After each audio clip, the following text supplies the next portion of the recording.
Hello guys, welcome to my channel. तो आज से हम अपने चैनल पे एक सीरीज स्टार्ट कर रहे हैं, रिवीजन विद क्वेश्चन। तो इसमें हम सबसे पहला सब्जेक्ट हमने लिया है सी प्रोग्रामिंग। तो सी प्रोग्रामिंग में ये जो पहला क्वेश्चन है, इसमें हमें दिया हुआ है एक्स की वैल्यू है नंबर ऑफ टोकन्स। इस जो इक्वेशन कोड दिया हुआ है, इसमें हमें जितने टोकन्स है वो एक्स की वैल्यू होगी। तो उसमें देखते हैं हम, int X is equals to 5 दिया हुआ है इधर। तो ये जो पहला है ये हो गया अपना डेटा टाइप। तो एक टोकन तो ये हो गया फर्स्ट, ये डेटा टाइप टोकन हो गया डेटा टाइप। दूसरा अपना टोकन है ये एक्स। एक्स ये है अपना वेरिएबल, तो ये वेरिएबल डेटा टाइप हो गया सेकंड डेटा टाइप। और ये है अपना अर्थमेट, ये अपना वो क्या बोलते हैं इसको, इक्विवेलेंस ऑपरेटर। तो ये अपना थर्ड डेटा टाइप हो गया। और ये जो 5 नंबर है ये अपना हो गया इंटीजर इंटीजर लिटरल या इंटीजर कांस्टेंट बोल सकते हैं। तो ये अपना फोर्थ डेटा टाइप हो गया। और फिफ्थ है ये अपना सेमीकोलन, ये अपना स्पेशल सिंबल है। तो ये अपना फिफ्थ डेटा टाइप हो गया। तो इसमें टोटल 5 टोकन्स हैं। तो एक्स की वैल्यू इधर 5 हो गई। तो हमारा पहला पार्ट सॉल्व हो गया इस क्वेश्चन का। तो अब नेक्स्ट चलते हैं, इसका सेकंड पार्ट में होगा कि if maximum value of a sign short integer is ये एंड मिनिमम वैल्यू इज ये। तो हमें निकालना है x plus Y Z plus A B की वैल्यू निकालनी है। और हमें दिया है z और b -2 और 2 के बीच में है। तो करते हैं इसको। तो पहले हमारा जो इंटीजर होते हैं वो तीन होते, मतलब उसको तीन कैटेगरी में हम डिवाइड कर सकते हैं।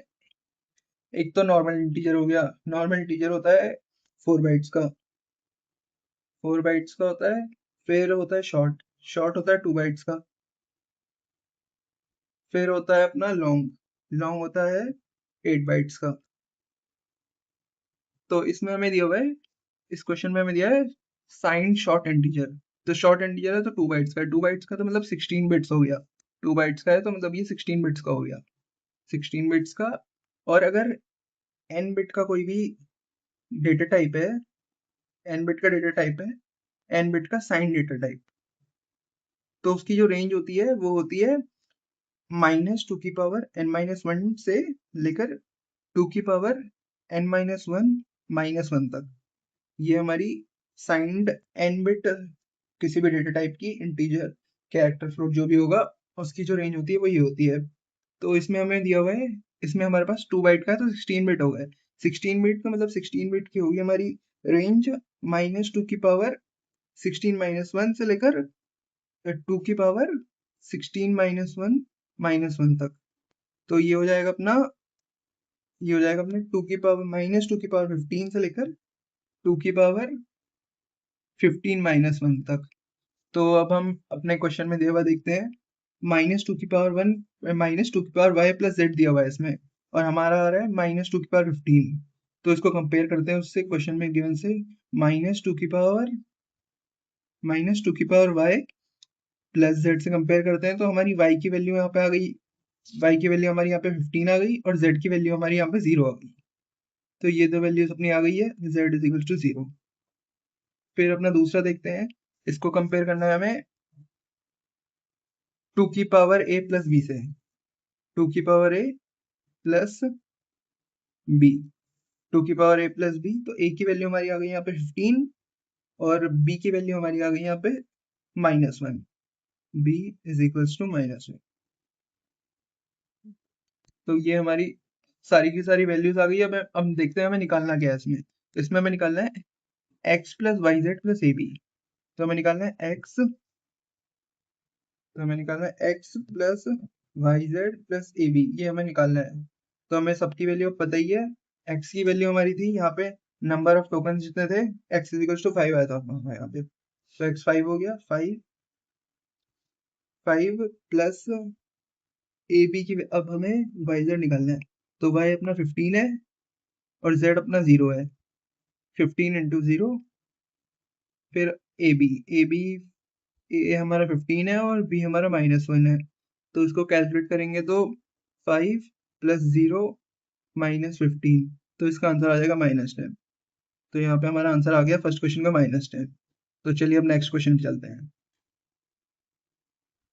तो ये है अपना सेकंड क्वेश्चन। तो देखते हैं हम इसको कैसे सॉल्व करेंगे। तो इसमें हमें दिया हुआ है int a is equals to 5, int b is equals to a/2 और फिर b की वैल्यू हमने प्रिंट कर दी। फिर दूसरा है int is equals to 5, printf a/2 की वैल्यू प्रिंट कर दी। और हमसे पूछा है कि क्वेश्चन में कि दोनों वैल्यू जो भी प्रिंटेड है उन दोनों का सम कितना होगा। तो चलिए इसको सॉल्व करते हैं अब। तो इसमें और ये अपने पे 5 ऑप्शन दिए हुए हैं, इसमें से करेक्ट ऑप्शन चूज करना है। तो पहले इसका लॉजिक जो होगा, जो अगर हम इंटीजर को इंटीजर से डिवाइड करते हैं सी में, तो हमारा इंटीजर ही आता है। और फ्लोट को फ्लोट से डिवाइड करेंगे तो फ्लोट आएगा, फ्लोट को फ्लोट से डिवाइड करेंगे तो फ्लोट आएगा। और फ्लोट को इंटीजर से डिवाइड करेंगे तो फ्लोट आएगा। फिर इंटीजर को फ्लोट से डिवाइड करेंगे तो भी फ्लोट आएगा। तो ये इस डिवीजन का हमारा ये रूल होता है। तो इस क्वेश्चन में इंटीजर इंटीजर से डिवाइड हो रहा है, तो पहले a की वैल्यू हमारी यहाँ पे 5 है और b है हमारा 5/2। 5/2 दोनों इंटीजर है तो इसका आउटपुट भी इंटीजर आएगा। तो 2.5 आना चाहिए वैसे इसका आंसर, लेकिन इंटीजर में आएगा तो इसका आंसर 2 हो जाएगा। तो ये हो गया। और प्रिंटफ b है तो इसकी पहले का आउटपुट का आ जाएगा 2 आ जाएगा, पहले का आउटपुट का आंसर। फिर दूसरा कोड देखते हैं, int a is equals to 5, int a is equals to 5, int a is equals to 5 और पूछा है printf a/2 निकालना है यहाँ पे अपने को।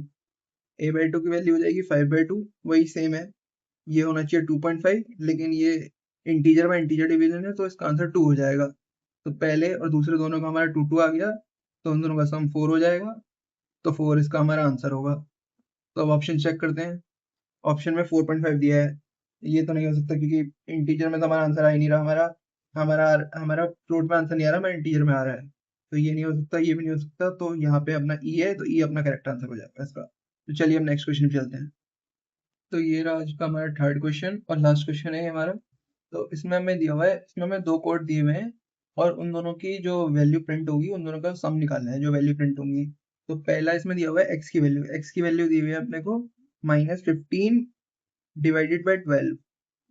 तो ये तो वही है इंटीजर बाय इंटीजर डिवीजन, लेकिन इसमें एक ये हमारा नेगेटिव टर्म आ गई। तो नेगेटिव टर्म को हम डिवाइड करेंगे -15 12। तो ये डिवीजन ऑपरेटर है, तो इसमें हम रिमाइंडर निकालेंगे तो इसका माइनस बन जाओ 12 माइनस बन जाओ -12 आ जाएगा और अपना रिमाइंडर बच जाएगा -3। रिमाइंडर -3 आ जाएगा तो x की वैल्यू यहाँ पे आ जाएगी हमारी -1। ये डिवीजन तो सबको आती ही होगी, तो डिवीजन से हो जाएगा। और y भी इसी से आ जाएगा, हमारा y दिया हुआ है -15 मॉड्यूलो 12। तो जो मॉड्यूलो ऑपरेटर होता है वो अपना रिमाइंडर रिटर्न करता है, तो इसका रिमाइंडर यहाँ पे -3 आया है तो y की वैल्यू -3 हो जाएगी। तो x की वैल्यू यहाँ पे -1 आ गई और y की वैल्यू -3 आ गई। फिर आ गया हमारा z, int z is equals to x is equals to y। तो जो हमारा इक्वल टू ऑपरेटर होता है वो राइट एसोसिएटिव होता है। तो यहाँ से हम कैलकुलेट करना स्टार्ट करेंगे। y की वैल्यू हमारी है -3, x में हमारा -3 चल जाएगा।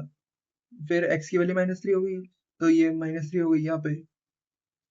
फिर -3 हो गई तो z में भी -3 चल जाएगा। तो z की वैल्यू हमारी फाइनली हो गई यहाँ पे -3। -3 हो गई यहाँ पे z की वैल्यू। और फिर हमने यहाँ पे करा है, हमने यहाँ पे z को प्लस प्लस करा है, z को इंक्रीज करा तो z प्लस प्लस करा तो z की वैल्यू -2 हो जाएगी यहाँ पे। फिर अगला करा है प्रिंट है z plus plus. z plus plus करा है, लेकिन हमने z प्लस प्लस ये हमने पोस्ट इंक्रीमेंट करा है। पोस्ट इंक्रीमेंट करा है तो पहले z की वैल्यू प्रिंट होगी देन इंक्रीमेंट होगी। और इसमें हमें कोड में पूछा प्रिंटेड वैल्यू निकालनी है, तो हमें इंक्रीमेंट नहीं करना। तो फिर z प्लस प्लस करा है तो ये जो -2 वैल्यू है यही अपनी प्रिंट हो जाएगी आउटपुट। यही आउटपुट हो जाएगा फर्स्ट वाले कोड का। अब सेकंड वाले कोड को देखते हैं। सेकंड वाले कोड में हमें दिया हुआ है, सेकंड वाले कोड में दिया है x की वैल्यू 18। सेकंड कोड में दिया है x इज इक्वल्स टू 18 और क्या दिया है y इज इक्वल्स टू 3। ये हमें गिवन है x इज इक्वल्स टू 18 और y इज इक्वल्स टू 3। फिर हमने करा है यहाँ पे x को लेफ्ट शिफ्ट टू साइड। ये हमने लेफ्ट शिफ्ट करा है लेकिन इसका कोई यूज नहीं है यहाँ पे, क्योंकि लेफ्ट शिफ्ट तो कर दिया लेकिन इसको y में सेव नहीं करा है, यहाँ पे y इज इक्वल्स टू नहीं है। तो फिर ये लेफ्ट शिफ्ट का कोई फायदा नहीं है, ये वेस्ट है ऑपरेशन, ये ना होना होना एक ही बराबर है। फिर नेक्स्ट है int z is equals to 0, int एक सेकंड में नोट कर लूँ, int z is equal to 0 and plus plus X और वाई प्लस प्लस। तो ये अपना ऑपरेशन दिया है, तो यहाँ पे लग जाएगी शॉर्ट सर्किट की कंडीशन। जीरो के साथ कुछ भी हो एंड में, तो वो जीरो के साथ कुछ भी हो, तो जीरो का कुछ भी हो तो वो उसका आंसर जीरो हो जाता है। तो जेड की वैल्यू यहाँ पे जीरो हो जाएगी, और ये सब रन करेगा ही नहीं, मतलब ये सब कैलकुलेट होगा ही नहीं, ये सब गया डायरेक्ट जीरो आ जाएगी वैल्यू जेड की। तो जेड की वैल्यू यहाँ पे जीरो हो गई, और एक्स की वाई की जो वैल्यू थी वही थी, अपडेट हुई नहीं वैल्यूज कुछ भी। तो यही हो जाएगी एक्स वाई की वैल्यूज। फिर अपने को क्या करना है, फिर A is equals to print, फिर यहाँ पे दिया हुआ है int A is equals to printf A B C. तो इसमें हमने प्रिंटफ को ए में असाइन कर दिया। प्रिंटफ को जो रिटर्न करता है वो नंबर ऑफ कैरेक्टर जितने वो प्रिंट करेगा वो उसको रिटर्न करता है। यहाँ पे हमने एक दो तीन तीन कैरेक्टर प्रिंट कर रहा है, तो इसका ये 3 रिटर्न करेगा, तो ए की वैल्यू यहाँ पे 3 हो जाएगी। और हमारा आउटपुट क्या है, प्रिंटफ जेड प्लस ए करना है। जेड हमारे यहाँ पे था 0 और ए 3 है, तो जेड प्लस ए की वैल्यू हो जाएगी Z plus A is equal to 0 plus 3, तो 3 हो जाएगी। तो सेकंड का आउटपुट हमारा आ जाएगा 3। आउटपुट आ जाएगा, अब दोनों का सम करते हैं। पहले का आउटपुट हमारा यहाँ पे -2 आया था, और यहाँ पे दूसरे का आउटपुट 3 आ गया है। तो आंसर हो जाएगा हमारा 2 - 3 इज इक्वल टू -1। तो -1 हमारे यहाँ पे आंसर हो जाएगा। तो आज के लिए इतना ही, हमने मिलते हैं नेक्स्ट वीडियो में।